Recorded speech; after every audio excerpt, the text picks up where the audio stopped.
ராமநாதபுரம் மாவட்டம் ராமேஸ்வரம் ராமநாத சுவாமி திருக்கோவில் மற்றும் தனுஷ்கோடி போன்ற புண்ணிய தலங்களை தரிசிக்க நாள்தோறும் ஆயிரக்கணக்கானோர் வருகை தருகின்றனர். இந்நிலையில் கடந்த சில நாட்களாக தொடர் விடுமுறை என்பதால் தமிழகம் மட்டுமின்றி வெளி மாநிலங்களில் இருந்தும் ஏராளமான பக்தர்கள் ராமேஸ்வரத்திற்கு 4 சக்கர வாகனங்கள் மற்றும் பேருந்துகளில் வருகை தந்தனர்.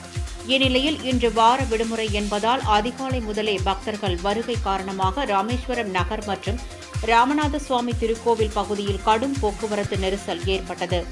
இதனால் உள்ளூர் மக்கள் தங்கள் அத்தியாவசிய தேவைகளுக்கு கூட வெளியே வர முடியாமல் அவதிக்குள்ளாகி வருகின்றனர். தங்கச்சி மடத்திலிருந்து ராமேஸ்வரம் வரை சுமார் 4 கிலோமீட்டர் தூரத்திற்கு வாகனங்கள் அணிவகுத்து நின்றன. எனவே பக்தர்கள் வருகையால் ஏற்படும் போக்குவரத்து நெருக்கடிக்கு மாவட்ட நிர்வாகம் நிரந்தர தீர்வு காண வேண்டும் என்று சமூக ஆர்வலர்கள் கோரிக்கை விடுத்துள்ளனர்.